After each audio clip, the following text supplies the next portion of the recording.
प्रिय छात्रों, प्रश्नावली 4.1 का अंतिम क्वेश्चन देखिए, दूसरे का फोर्थ पार्ट। एक रेलगाड़ी 480 किलोमीटर की दूरी समान चाल से तय करती है। यदि इसकी चाल 8 किलोमीटर प्रति घंटा कम होती तो वह उसी दूरी को तय करने में 3 घंटे अधिक लेती। हमें रेलगाड़ी की चाल ज्ञात करनी है। तो देखिए, जब रेलगाड़ी की चाल निकालनी है तो पहले हमें चाल ही माननी पड़ेगी। माना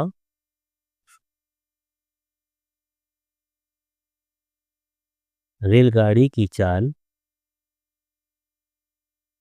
x मान लेते हैं। मान लें रेलगाड़ी की चाल x किलोमीटर प्रति घंटा। ठीक है। अब उसने कहा है 480 किलोमीटर, 480 किलोमीटर की दूरी चल रही है वो। तो इसलिए 480 किलोमीटर चलने में लिया गया समय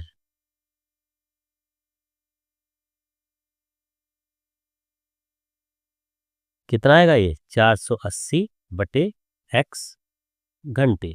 क्यों आया ये? देखिए, क्योंकि हम जानते हैं एक फॉर्मूला होता है।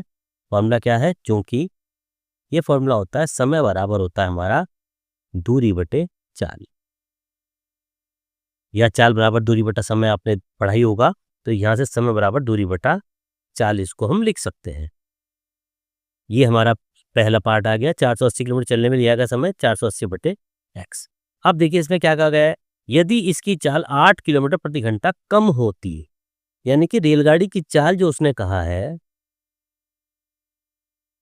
रेलगाड़ी की चाल 8 किलोमीटर प्रति घंटा कम होती, यानी x माइनस 8 किलोमीटर प्रति घंटा इसकी चाल को कम कर दिया उसने। अब चूंकि हमारा फॉर्मूला था, क्योंकि जो हमारा फॉर्मूला था समय बराबर दूरी बटा चाल, तब इसमें लिया गया समय कितना होगा? इसलिए इसका जो लिया गया समय होगा, अब दूरी कितनी है? दूरी तो हमारी 480 ही थी, और बटे चाल कितनी हो गई हमारी? x minus 8। ठीक है। अब ये हो गई हमारी 480 बटे x माइनस 8 घंटे। इसके बाद देखिए क्या करेंगे। इसके बाद उसने शर्त क्या कहा गया है, जो शर्त के अनुसार कहा गया है उसने,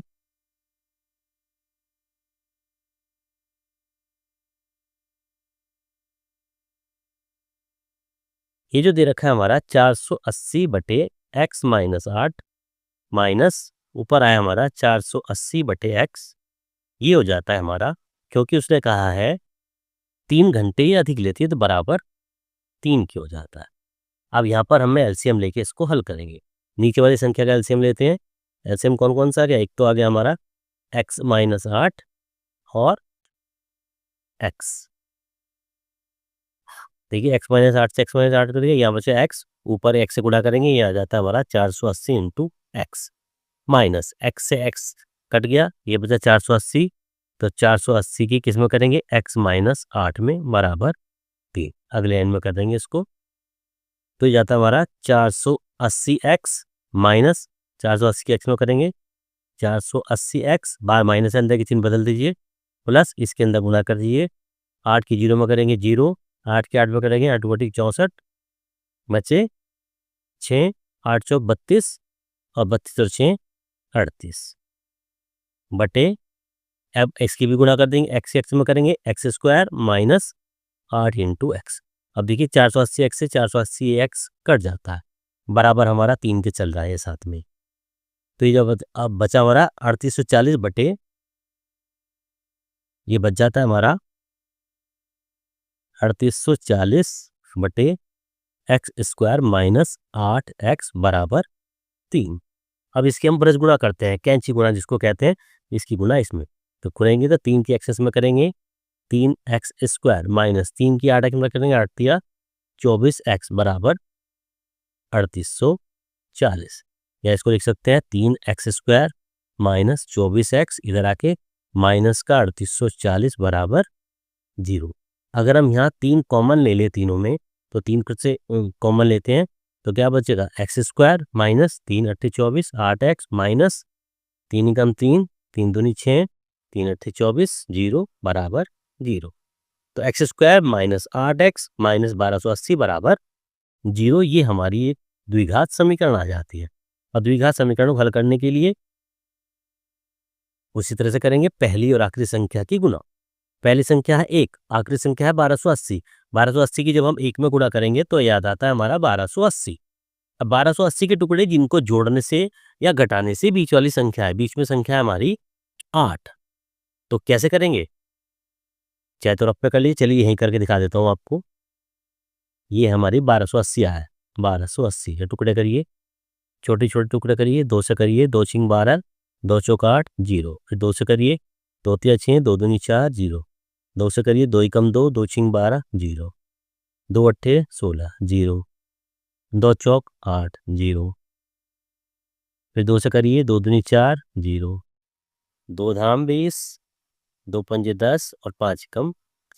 अब ये आ गए। अब ये जो संख्या आए हैं इनको हमें इस तरीके से एडजस्ट करना है जिनको जोड़ने से या घटाने से 8 आ जाए। चलिए कैसे करेंगे देखिए, 2 दूनी 4, दूनी 8, दूनी 16, दूनी 32। यानी यहाँ की संख्या तो एक तो ये ले लो, एक साथ ही ले लो। 2 दूनी 4, दूनी 8, दूनी 16, दूनी 32 को तो एक साथ ले लो, और 5 दूनी 10, दूनी 20, दूनी 40 इसको एक साथ ले लो। यानी 2 संख्या प्राप्त हो गई, नीचे 40 ऊपर से 32। 40 माइनस 32 हमारा 8 ही आ जाता है। तो यहाँ पर क्या लिखेंगे, एक्स स्क्वायर माइनस इधर 8 की जगह लिखेंगे अब 40 माइनस 32 इंटू एक्स माइनस 1280 बराबर 0। ब्रैकेट खोल दीजिए अगली लाइन में, ये हो जाता है एक्स स्क्वायर माइनस 40x, बार माइनस अंदर की चिन्ह बदल दीजिए, प्लस का 32x माइनस 1280 बराबर 0। पहले दो में x कॉमन, अंदर बचा x माइनस 40, प्लस का साइन लगा दीजिए। यहाँ पर दोनों में 32 कॉमन ले सकते हैं, यहाँ भी बचेगा अंदर x माइनस 40 बराबर 0। फिर तो आ गया हमारा x माइनस 40, एक आ गया हमारा x प्लस 32 बराबर 0। दोनों को अलग अलग लिख लीजिए। यदि x माइनस 40 बराबर 0 तो x बराबर कितना आ जाता है हमारा 40। दूसरा, यदि x प्लस 32 बराबर 0 तो x बराबर कितना जाता है माइनस के 32। तो यहाँ पर हम देख रहे हैं कि हमारी संख्या जो है जो माइनस की आती है वो किसी काम की नहीं होती, क्योंकि हमारी चाल निकालनी है। चाल हमारी माइनस में नहीं आ सकती, जब माइनस में नहीं आ सकती तो जो प्लस में आती है वही हमारा आंसर होती है, और जो प्लस में आई है वो आई है हमारी 40। तो x का मान जो है हमारा 40 किलोमीटर उसकी चाल हो जाएगी। ठीक है बच्चों, तो ये हमारा इसका आंसर आ जाता है। ये प्रश्नावली है 4.1, क्वेश्चन है दूसरे का 4th पार्ट। इस तरीके से ये आज प्रश्नावली आपकी कंप्लीट हो जाती है, प्रश्नावली 4.1। इसको आप कर लीजिए, क्वेश्चन इंपॉर्टेंट है ये।